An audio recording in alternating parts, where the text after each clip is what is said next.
नमस्कार दोस्तों, मैं तपिन खान आप सभी का स्वागत करता हूं आपके YouTube channel target with Tapin Khan पर।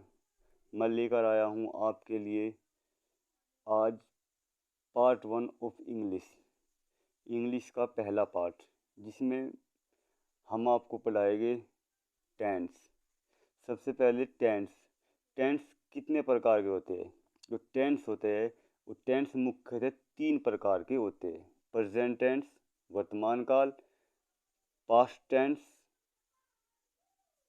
भूतकाल, और नंबर 3 फ्यूचर इंडेफिनिट टेंस यानी कि भविष्य काल। वर्तमान, जिस काल में हम जी रहे हैं वो वर्तमान काल है, और पास्ट जो हमारा बीत चुका, और फ्यूचर जो हमें भविष्य में या आगे मिलेगा।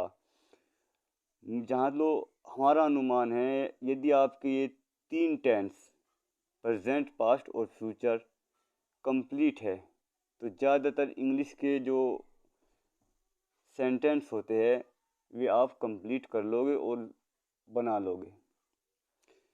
और इन 3 टेंस के 3 भाग भी होते हैं। जैसे प्रेजेंट इंडेफिनिट टेंस है, इसके 3 भाग है: present continuous tense, present perfect tense और present perfect continuous tense. Same past indefinite के भी 3 यही भाग है: past continuous tense, past perfect tense, past perfect continuous tense and future indefinite tense. Future indefinite के भी 3 सेम भाग है: future continuous tense, future perfect continuous tense, future perfect tense, future perfect continuous tense. तो आज हम पढ़ेंगे present indefinite tense. एक class आपको इसकी डेली मिलेगी, एक टेंस डेली कंप्लीट हमारे द्वारा करा जाएगा। अगर आपका रेस्पॉन्स अच्छा रहा तो इंग्लिश की ये क्लास हमारी जारी रहेगी। आइए, what is the different of tense and sentence. सबसे पहले तो हमारा ये जानना जरूरी है कि टेंस और सेंटेंस में क्या अंतर है। बहुत से क्या होते हैं कि एक लाइन बोल देते हैं, जैसे कि राम एक लड़का है। राम एक लड़का है, तो ये क्या है। बहुत से कहते हैं कि टेंस बनाओ, ये टेंस बना देगा। राम एक लड़का है, जी हाँ, Ram is a good boy. But हमारा ये जानना जरूरी है कि ये टेंस है या सेंटेंस। टेंस और सेंटेंस में क्या अंतर है। टेंस होता है दोस्तों काल। 3 काल हमने आपको बता दिए: प्रेजेंट, पास्ट और फ्यूचर। और ये है सेंटेंस। राम एक लड़का है, ये सिर्फ एक वाक्य है जो शब्दों के समूह द्वारा बनाया गया है, तो ये वाक्य है। ये अंतर होता है टेंस और सेंटेंस में। अगर यहाँ पे होता वह स्कूल जाता है, वह स्कूल जाता है तो वो भी सेंटेंस ही, लेकिन अगर उसको हम बनाएंगे तो टेंस के अकॉर्डिंग बनाया जाएगा, प्रेजेंट इंडेफिनिट टेंस। ठीक है दोस्तों, चलिए शुरू करते हैं। आज हमारा पहला जो है प्रेजेंट इंडेफिनिट टेंस। किसी भी सेंटेंस, वाक्य या टेंस को बनाने से पहले उसकी डेफिनेशन हमारे जहन में होनी जरूरी है। जैसे डेफिनेशन, जो प्रेजेंट इंडेफिनिट की डेफिनेशन है: जिन हिंदी वाक्यों के अंत में ता, ती, ते आदि शब्द आए। कोई हिंदी वाक्य है, अगर उसके अंत में ता, ती, ते आए तो तुरंत पहचान लेना कि ये प्रेजेंट इंडेफिनिट का टेंस है। ठीक दोस्तों, अफर्मेटिव सेंटेंस, इसमें अफर्मेटिव होता है जिन वाक्यों में नहीं शब्द का प्रयोग नहीं होता। यदि हमारा कोई सेंटेंस है और उसमें नहीं शब्द का प्रयोग नहीं होता है तो वो पूर्ण रूप से प्रेजेंट इंडेफिनिट का अफर्मेटिव सेंटेंस है। जैसे राजनेता झूठे वायदे करते हैं। ते, अंत में ते है आ रहा। तो इसे बनाने का नियम, सबसे पहले हम फॉर्मूला देखेंगे। Subject, helping verb, SEIS। इसमें सब्जेक्ट वर्ब की फर्स्ट फॉर्म और वर्ब की फर्स्ट फॉर्म में SEIS जोड़ते हैं।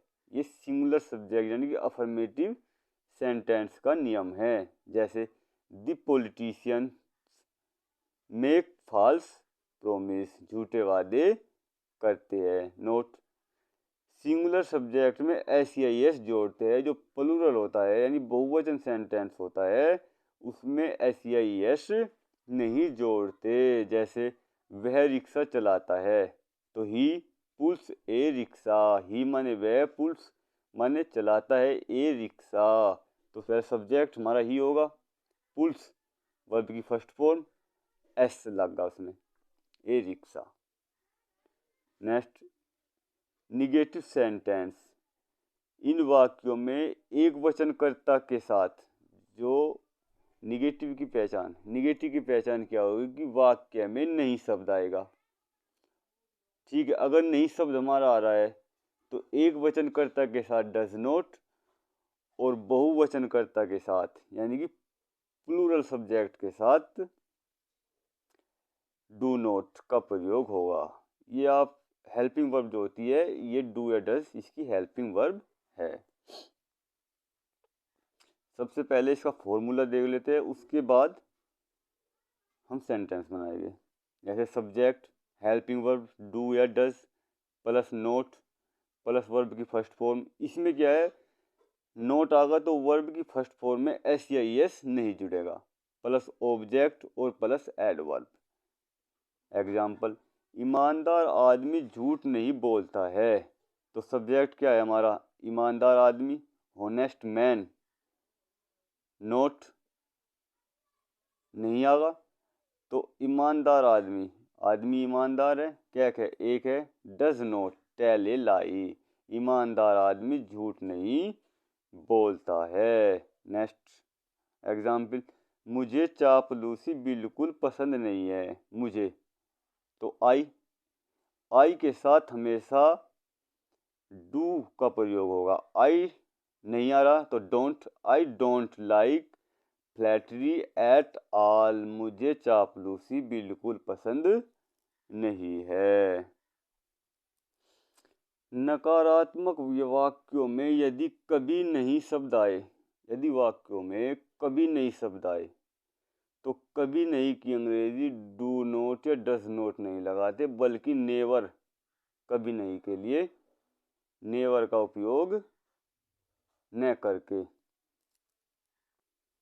नेवर का उपयोग करते हैं। जैसे सोहन कभी अच्छा कार्य नहीं करता। तो पहले फॉर्मूला सब्जेक्ट प्लस नेवर, तो कभी नहीं आया, कभी नहीं के लिए नेवर, हेल्पिंग वर्ब में वर्ब की first form plus object plus adverb, helping verb समाप्त हो जाती है इसमें। जैसे Sohan never do good work, Sohan कभी अच्छा कार्य नहीं करता है। नेक्स्ट, वह कभी दिल्ली नहीं जाता है, he never go to Delhi, वह कभी दिल्ली नहीं जाता है। यदि वाक्यों में कभी नहीं शब्द आए तो डू या डज को इंटेरोगेटिव सेंटेंस, जो इंटेरोगेटिव यानी कि इंटेरोगेटिव सेंटेंस की जो डेफिनेशन है वो होती है जब वाक्यों के अंत में प्रश्नवाचक चिन्ह आए। अगर कोई हमें वाक्य दिया हुआ है जैसे वह कभी दिल्ली नहीं जाता, अगर इसके अंत में प्रश्नवाचक चिन्ह आए तो समझ जाना यह इंटेरोगेटिव सेंटेंस है। जो इंटेरोगेटिव सेंटेंस है वे दो प्रकार के होते हैं। नंबर एक सिंगल इंटेरोगेटिव और नंबर दो डबल इंटेरोगेटिव। तो सबसे पहले देखते हैं सिंगल इंटेरोगेटिव। जब वाक्य के शुरू में क्या शब्द आए तो, यदि वाक्य के शुरू में क्या शब्द आ रहा है तो क्या की अंग्रेजी वट न लगाकर, क्या की अंग्रेजी वट होती है तो हमको वट नहीं लगानी। जो हमारी हेल्पिंग वर्ब है डू या डज उसको वाक्य के शुरू में कर्ता के अनुसार लगाते हैं। अगर कर्ता हमारा एक वचन है तो डज और कर्ता अगर बहुवचन है तो डू का प्रयोग करते हैं।